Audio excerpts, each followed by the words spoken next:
Assalamualaikum warahmatullahi wabarakatuh. Salam sejahtera bagi kita semua. Shalom. Om Swastiastu, Namo Buddhaya, salam kebajikan. Yang terhormat Ibu Nadia Fadila Fidbila, MPD selaku dosen pengampu mata kuliah strategi belajar mengajar, di mana kami dari kelompok 9 yang beranggotakan 4 anggota. Yang pertama ada Mayang Nur Afriani 170 762 0079, saya sendiri Muhammad Radi 170 762 0027, Muhammad Fatur Rahman 170 762 0018, dan Muhammad Zaidan Alam dengan NIM 170 762 0029, di mana kami akan menganalisis kasus mengenai kepribadian dan etika profesi guru. Baik, di mana kasus pertama dalam analisis yang pertama yaitu mengenai kasus guru yang mencabuli siswinya, di mana partai untuk meminta Dinas Pendidikan di DKI Jakarta untuk membuat kebijakan mengenai pengawasannya, dan di mana kasus ini juga sudah berlangsung selama 3 tahun sehingga baru diketahui pada Desember 2020. Ya, saya ingin bertanya nih, untuk anggapan menurut Fatur itu gimana sih mengenai kasus ini? Oke, terima kasih Pak Darwati. Nah, menurut saya pribadi, kasus yang pertama ini berhubungan dengan namanya kompetensi kepribadian. Nah, ada yang tahu gak nih teman-teman, apa sih kompetensi kepribadian itu? Kenapa bisa berhubungan langsung dengan kasus yang pertama ini? Mungkin dari teman-teman ada yang mau menjawab?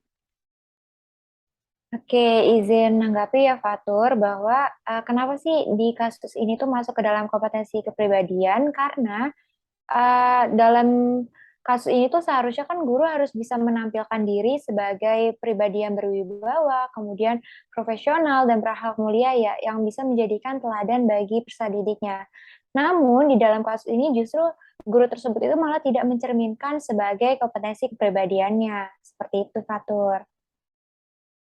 Wah, berarti benar banget nih dari Mayang ya. Kenapa eh, kasus ini menjadi kasus berhubungan dengan kompetensi kepribadian? Ya karena itu tadi ya guru itu sebagai teladan bagi siswanya. Nah, hal ini juga bersinggungan langsung dengan eh, kode etik profesi guru, di mana kode etik profesi guru ini memiliki 4 kompetensi tersebut ya, pedagogik, profesional, kepribadian, dan juga sosial. Nah, hal ini di kasus ini itu sangat berhubungan langsung dengan kepribadian. Jadi bisa dibilang kasus ini tuh melanggar dari kode etik profesi guru tersebut. Nah, kira-kira teman-teman nih ada gak sih saran ataupun masukan untuk dari kasus ini? Mungkin saya boleh nih kasih saran terkait dengan kasus pencabulan yang dilakukan guru kepada siswi.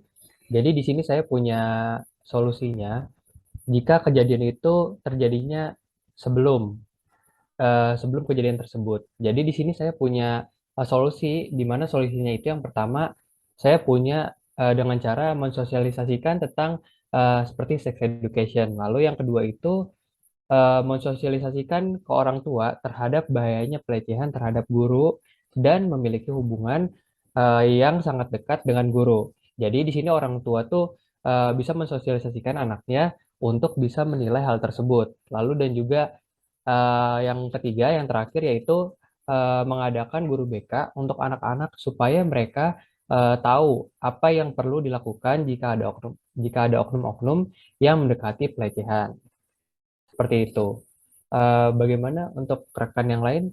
Kira-kira apa memiliki solusi juga dalam kasus ini? Oke, untuk solusi selanjutnya, di mana untuk setelah kejadian dari kejadian seperti ini, di mana sanksi yang diberikan itu kepada oknum tersebut bisa ditambahkan seperti penghapusan izin dalam mengajar dan sebagainya. Di mana hal ini juga membuat jera oknum tersebut sehingga oknum itu tidak akan melakukan hal tersebut lagi kepada siswi atau peserta didik. Tetapi juga di sini akan dikenakan juga sanksi berdasarkan pasal 82 Junto, pasal 76E Undang-Undang Nomor 35 Tahun 2014 tentang perubahan atas Undang-Undang Nomor 23 Tahun 2002 tentang perlindungan anak, di mana dengan sanksi pidana berupa pidana penjara paling Singkat itu 5 tahun dan paling lama itu 15 tahun. Dan denda paling banyak itu sebanyak 5 miliar rupiah. Di mana jika perbuatan cabul tersebut dilakukan oleh seorang guru, orang tua, wali, ataupun pengasuh anak, maka akan pidananya ditambah sepertiganya. Jadi, guru yang melakukan pencabulan terhadap anak didiknya, maka pidananya ditambah sepertiga, seperti itu. Selanjutnya akan dijelaskan mengenai kasus berikutnya. Oke, terima kasih pada Rohadi dan teman-teman semua ya terkait kasus yang pertama ya. Nah, di sini ada namanya kasus yang kedua di mana ada cerita nih para guru itu berinovasi di tengah pandemi ya corona. Seperti yang kalian ketahui ya bahwa di pandemi corona ini pendidikan di Indonesia itu langsung berubah drastis dari yang offline menjadi online itu.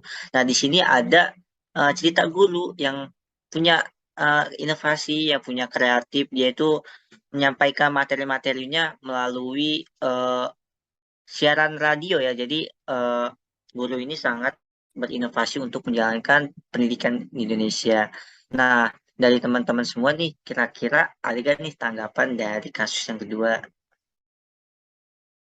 Oke, saya ingin menanggapi di mana kasus kedua ini berhubungan dengan 3 kompetensi, di mana yang pertama yaitu pedagogik, sosial, dan profesional. Akan tetapi saya ingin menjelaskan mengenai pedagogik itu sendiri, di mana karena di sini guru mengetahui kondisi pendidikan saat ini, di mana dengan adanya pandemi COVID-19 ini tidak memungkinkan guru untuk melakukan pembelajaran secara langsung ataupun tatap muka, sehingga guru diharuskan untuk berkreasi dan berinovasi agar pembelajaran tetap dilaksanakan. Mereka pun juga tentunya harus menguasai pedagogi sendiri. Namun terdapat 2 kompetensi lainnya nih, tapi akan dijelaskan oleh rekan saya. Oke, baik. Terima kasih, Rohadi. Nah, di dalam kasus kedua ini juga mereka itu berhubungan dengan kompetensi sosial dan profesional. Nah, kenapa? Karena di dalam kasus ini juga terlihat bahwa guru itu kan berinovasi dalam berkomunikasi secara efektif dengan peserta didiknya melalui Radio Republik Indonesia atau RRI. Namun, sayangnya pembelajaran tersebut tuh hanya satu arah saja. Nah, selain itu, kenapa masuk juga ke dalam kompetensi profesional? Karena dalam kasus ini juga bisa kita lihat bahwa guru di sini tuh mampu untuk merancang dan memanfaatkan berbagai media dan sumber belajar, walaupun memang pembelajarannya itu tidak melihat dari capaian pembelajarannya. Seperti itu. Oke, terima kasih banyak sebelumnya untuk Rohadi dan Mayang. Mungkin saya izin menambahkan. Di sini saya punya alasan lain mengapa kasus tersebut juga berkaitan dengan kompetensi pedagogik. Jadi karena dalam kompetensi tersebut terdapat satu poin, yaitu seorang pengajar yang harus bisa memutuskan di mana pembelajaran ingin dilaksanakan dan bagaimana materi mendukung tujuan pembelajaran. Jadi dapat disangkut pautkan bahwa kasus tersebut sesuai dengan kompetensi pedagogi karena pembelajaran yang dilakukan guru bisa dilaksanakan di mana saja tanpa terhalang oleh jarak. Jadi uh, dari kasus kedua dapat kita lihat bahwa pada kasus tersebut sudah cukup menggambarkan kompetensi, terutama pada kompetensi pedagogi dan profesionalisme yang baik dari seorang pengajar lewat penerapan media yang dilakukan dalam pengajaran oleh komunitas guru. Mungkin seperti itu. Untuk rekan-rekan yang lain, apakah ada masukan atau mungkin ada solusi dalam kasus tersebut?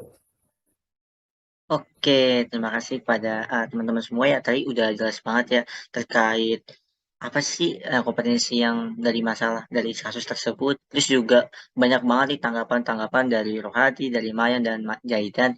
Nah, di sini mungkin saya nggak hanya memberikan tanggapan ya, tapi karena kita ya, sebagai mahasiswa itu harus memberikan solusi yang tepat untuk kasus tersebut. Nah, di sini tuh saya bukan akan memberikan solusi dari kasus tersebut. Sebenarnya dari kasus yang kedua ini kami tidak menemukan masalah-masalah yang negatif dari kasus tersebut.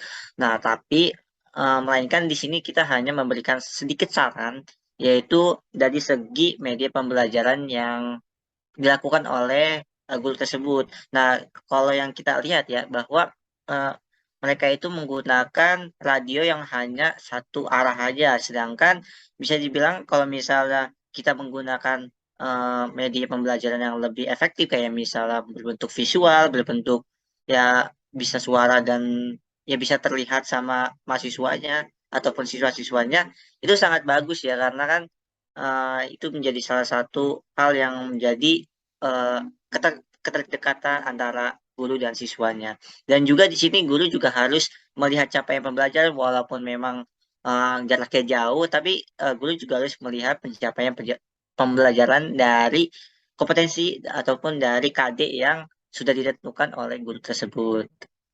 Nah, itu aja sih dari kasus yang kedua. Mungkin nih teman-teman untuk lanjut ke kasus yang Baik, terima kasih banyak Fatur. Mungkin di sini selanjutnya kita akan melanjutkan ya kepada kasus ketiga, di mana di sini bisa kita lihat perjuangan guru di pelosok garda untuk perangi COVID-19. Jadi di sini Wilfridus Kado, guru SMK Negeri 7 ND Nusa Tenggara Timur, dan Afan Fatur Rahman, guru SD Negeri Bata Putih Lauk 3 Sumeneb, Madura, Jawa Timur, menunjukkan kegigihannya dalam mengajar di era pandemik dengan keterbatasan pegawai yang mereka miliki. Dalam proses belajar mengajar, dia memadukan antara memanfaatkan Facebook secara gratis dan tatap muka dengan dia berkeliling ke rumah-rumah siswa atau siswa yang datang ke rumah sang guru tersebut. Yang cukup menyulitkan ketika dia mendatangi rumah siswa, kerap kali siswa harus membantu pekerjaan orang tua mereka. Misalnya seperti pergi ke kebun. Sementara itu untuk Avan mengisahkan bahwa untuk mencegah siswanya bosan dalam kegiatan belajar, dia terkadang membawa boneka dan harus terus berinovasi membuat permainan agar mereka mau belajar. Jadi dalam kasus ketiga ini mungkin dari rekan-rekan yang lain bila ingin menanggapi silakan boleh. Oke, baik. Izin menanggapi ya, Zaidan. Kalau menurut saya, bagi kasus ketiga ini itu memiliki hubungannya dengan kompetensi pedagogik dan kepribadian. Kenapa? Karena dalam kasus ini itu bisa kita lihat bahwa seorang guru itu memiliki kemampuannya dalam memahami peserta didiknya, baik itu dalam pelaksanaan pembelajarannya maupun pengembangan peserta didik. Nah, selain itu, ternyata dalam kasus ini guru tersebut juga mampu untuk memutuskan seperti mengapa, kemudian kapan, di mana, dan bagaimana memilih jenis-jenis materi yang sesuai untuk keperluan belajar siswanya. Nah, contoh gambaran dari kasus ini yang bisa kita lihat berdasarkan kompetensi pedagogik itu adalah ketika Ibu Kado yang memanfaatkan Facebook secara gratis untuk agar bisa diakses oleh peserta didik lainnya, dan beliau juga sempat berkeliling ke rumah-rumah siswa agar siswa tersebut itu bisa mengikuti pembelajaran walaupun dengan fasilitas yang terbatas. Dan kita juga bisa melihat nih dari Afwan yang membawakan boneka ketika belajar, dan Pak Afwan juga melakukan berbagai inovasi dalam membuat permainan. Nah, hal ini tuh dilakukan agar muridnya itu tidak mudah bosan dan memiliki semangat yang semangat dalam terus belajar gitu. Nah, kemudian kenapa juga termasuk ke dalam kompetensi kepribadian? Karena dari kasus ini juga kita bisa lihat nih bahwa Ibu Kado dan Pak Afwan itu juga dapat menampilkan dirinya sebagai pribadi yang berwibawa, kemudian beliau juga memiliki kepribadian yang berakhlak mulia dan memiliki profesionalitas dalam mengajar, seperti itu. Mungkin dari rekan-rekan ada yang ingin ditambahkan? Oke, saya izin menambahkan sedikit ya. Wah, dari Maya tuh lengkap banget ya penjelasan terkait kompetensi pedagogik dan juga kompetensi kepribadian dari kasus yang ketiga ini ya.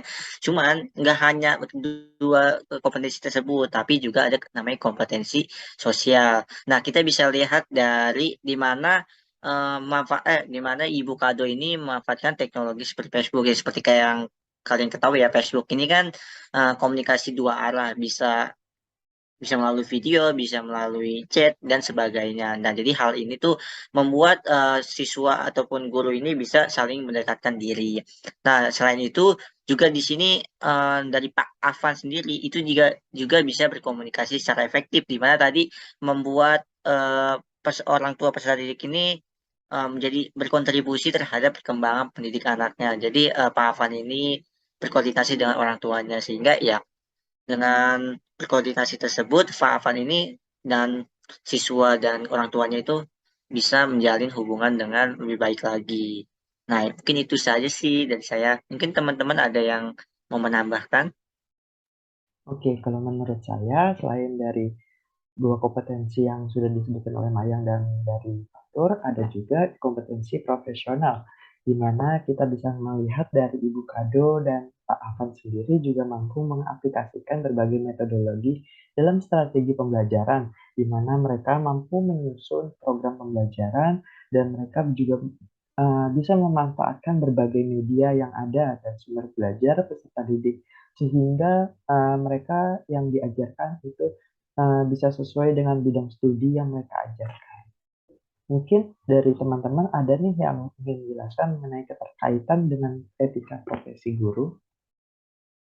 Oke, sebelumnya terima kasih kepada Rohadi. Mungkin saya eh, ingin juga menambahkan ya. Jadi di sini dalam kasus ketiga ini juga memiliki hubungan dengan etika, di mana Ibu Kado dan Pak Afan merupakan guru yang memiliki etika yang baik. Contohnya bisa kita lihat dari cara beliau dalam melaksanakan pembelajaran yang profesional, memiliki akhlak yang mulia dan mampu menciptakan suasana yang baik untuk menunjang keberhasilan dalam proses belajar mengajar. Mungkin eh, cukup segitu dari saya. Untuk rekan-rekan lain, jika ada solusi dalam kasus ini, boleh diminta pendapatnya. Oke, izin masuk ya Zaidan. Kalau menurut saya, untuk solusi pada kasus ini, yang pertama itu kita bisa dengan berbicara kepada pemerintah itu dapat bekerja sama juga kepada pihak sekolah itu dalam mengatasi keterbatasan fasilitas yang dimiliki oleh peserta didik, yaitu gunanya itu untuk mendukung kegiatan pembelajaran jarak jauh. Nah, contohnya itu kita juga bisa memberikan bantuan kuota atau pinjaman gawai kepada siswa yang membutuhkan. Mungkin itu solusi dari saya. Mungkin dari teman-teman lain ada yang ingin memberikan solusi lain? Oke, mungkin di sini saya sedikit menambahkan solusi ya. Terkait yang pertama itu Maya kan memberikan bantuan kuota dan pinjaman gawai. Tetapi kalau misalnya emang pemerintah ini benar-benar tidak bisa memberikan hal tersebut, nah di sini solusi yang kedua ini guru kan di situ kan bahwa gurunya itu mendatangi rumahnya satu persatu. Nah, menurut saya pribadi lebih baik guru ini menggabungkan ya beberapa peserta didik yang rumahnya berdekatan itu untuk mengajar di satu titik. Jadi walaupun pembelajarannya secara ada yang daring, ada juga yang offline. Jadi di titik itu lah peserta-peserta didik yang mungkin tidak memiliki gawai ataupun memiliki kota itu bisa dilakukan di situ. Nah, hal ini juga perlu sangat efektif ya karena kan nggak perlu satu-satu mendatangi rumah tersebut dan juga eh, ya dan juga itu eh, menjadi efektif dan juga aduh gue lupa. Tur, Oke, oke, selain dari solusi Maya yang di mana pemerintah itu memberikan bantuan kuota dan gawai kepada siswa, jika memang benar-benar pemerintah itu tidak bisa memberikan hal tersebut, solusi saya di sini kan seperti yang kasus tersebut di mana guru itu mendatangi rumahnya satu persatu ya.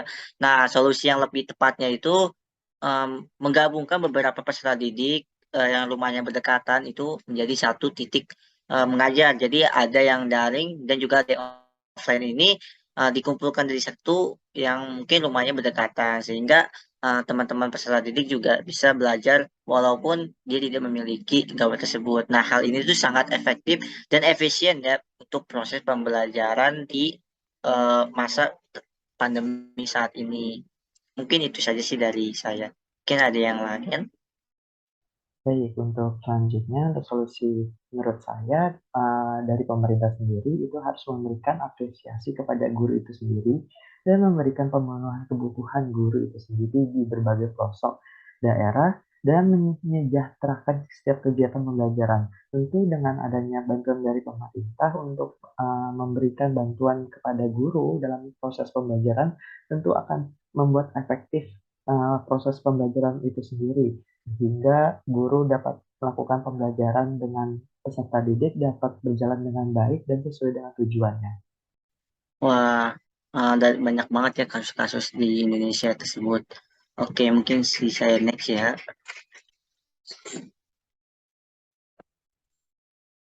Oke, kesimpulannya itu dari kasus-kasus tersebut bahwa dari kasus tersebut di Indonesia sendiri kita dapat simpulkan untuk yang kasus pertama itu ternyata masih ada guru yang belum memenuhi dari 4 kompetensi yang tadi, pedagogik, kepribadian, sosial, dan juga profesional.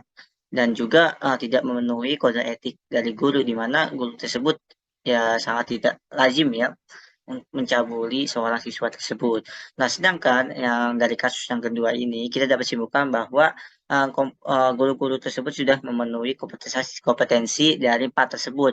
Namun, tetapi masih kurang berjalan dengan secara optimal karena bisa dibilang dia hanya menjalankan kompetensi tersebut tetapi tidak melihat dari kode etik guru tersebut, di mana guru tersebut juga harus ya bersikap sosial, bisa bersosialisasi kepada siswanya dan juga memiliki aturan, memiliki tujuan yang tepat untuk pendidikan ataupun pembelajaran yang dilakukan. Terus sedangkan yang kasus yang ketiga ini kita simpulkan bahwa beberapa guru ini sudah memiliki 4 kompetensi dan juga memiliki kode etik yang baik ya.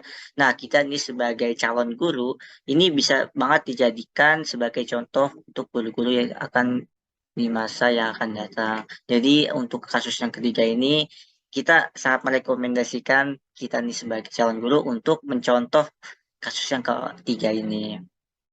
Oke, dari penjelasan tadi yang sudah kami jelaskan mengenai analisis kasus mengenai kepribadian dan etika profesi guru, kami akhiri. Mohon maaf jika ada kata-kata salah dalam penjelasan. Wassalamualaikum warahmatullahi wabarakatuh.